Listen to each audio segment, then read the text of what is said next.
being in the world but not of it.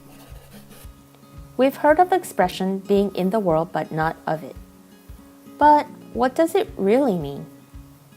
Being in the world means you are a well-adjusted, functioning member of the society who regularly interacts with people and systems put in place.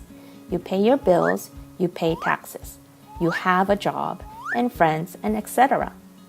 Now, being of the world is different. If you're of the world, you play the unspoken games of power and survival. You understand that money and fame are power, so you seek it even at the cost of your inner well-being. You play the game of manipulation. Being of the world means keeping up with the Joneses, because that is expected of you. Bottom line, it's compromising your integrity in thousands of moments in order to survive. Now, there are those of us who buy into these games of survival, so we take it as reality and adhere to it. And so in this way, we perpetuate it. And then there are those of us who are spiritually more aware, who see through it, choose to reject it, and try to find a more honest way of living. But those of us who are spiritually more aware find it more painful to live compromising our integrity. And oftentimes we suffer because of our choice. And every time we're met with resistance from people who are playing the game of the world, we get hurt. We feel ourselves growing dry and bitter inside. The world shouldn't be like this, we think. Why is living with my integrity so hard, we think. I know I certainly have felt this way. For years, I felt like the only option for me was to hide out and live reclusively. I felt like no one understood me, and it was too painful to live in a world that was too harsh and cold. Sick and fed up with the world and the people of it, we often stand at crossroads between wanting to distance ourselves from the world and giving in and playing the game. Minus our integrity, of course. We're tempted to hide somewhere, be left alone in order to be free. Well, I'm here to say, please don't do that. Please don't withdraw from the world. And please don't stop living with integrity. Please continue to choose to live in the world, but not of it.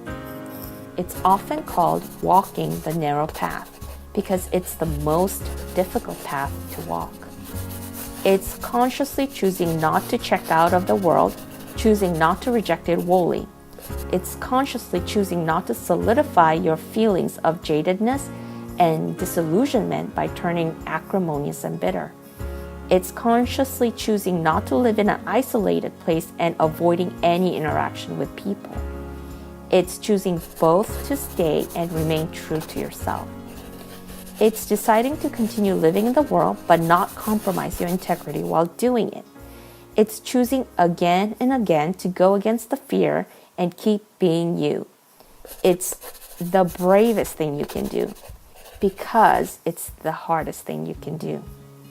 You'll be called idealistic. You'll be called stupid. There will be times you'll want to give up and hide. You'll feel isolated and lonely. Then, why should we do it, you ask? To change the world. It's not a violent disruption or a radical overhaul that changes the world or changes others.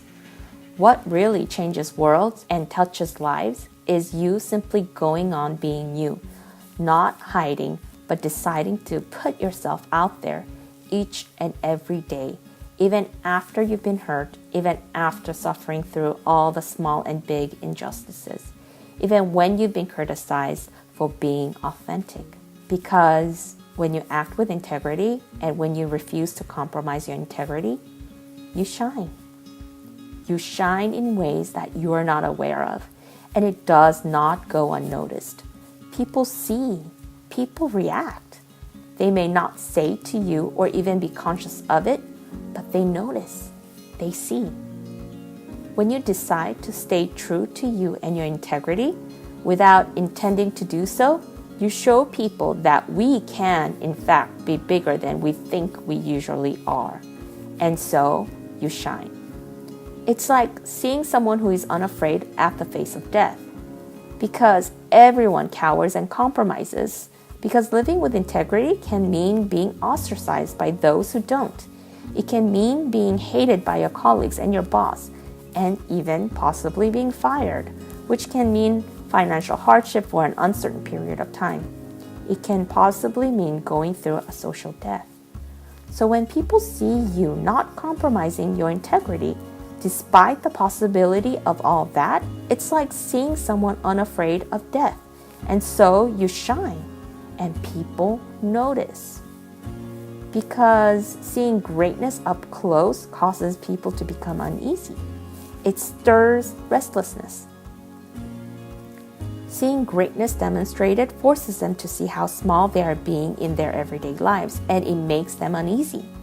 They would rather see other people being small just like themselves than see them overcome their smallness. They would rather keep convincing themselves that they are small and helpless, and the world is too large and overpowering. But we all have greatness in us that wants to burst through when inspired just in the right way. Greatness in them will recognize the greatness in you and will stir things up inside. And like a rash, it'll start to irritate them to act according to it. Ordinary people rising above smallness and staying true to themselves change the world. It's the small, ordinary actions done consistently with integrity that change the world. Because it's the greatest expression of love. To choose to live on as you in a world that will not accept your greatness because they can't accept their own.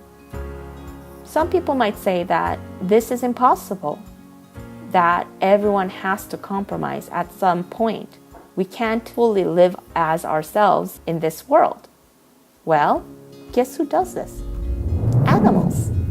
Animals bring so much presence and joy to earth every single day by simply being themselves. They live in synchronicity with nature, with God's Spirit, with Source, in a surrendered state, receptive and without worry. And in this way, they hold the frequency of love, joy, and presence for all beings on earth, which definitely includes humans. So people stare at animals with wonder and feel privileged when one comes near and trusts us. But how do humans treat animals? Animals have been suffering for years and years because of people's unconscious acts. Just read the news. Every day, dogs and cats and other pets endure physical abuse for humans, and yet the next day, they go about being themselves as joyfully as they can, still wagging their tails and licking. Hundreds of species have been poached to mass extinctions. And whales, dolphins, sharks, elephants, gorillas, and seals, along with many others, have been mutilated for their fins, tusks, fur, and their body parts and left to suffer senselessly. But the next day, animals choose to wake up, to exist, and be themselves, always shining on, spreading presence, joy, and love. They keep delighting us, touching our hearts, and inspiring us. You see, they don't decide to check out. Imagine if animals as a whole decided that they had enough of human cruelty, that they would now like to leave Earth and leave humans to their own devices. Imagine a world where animals just die off without reproducing. What a stark world that would be without their presence, their energy, their vibration. But no, they decide to live on to their last day as themselves. This is the love of God expressed. It's the surrendered state that requires nothing to change for them to live as who they are.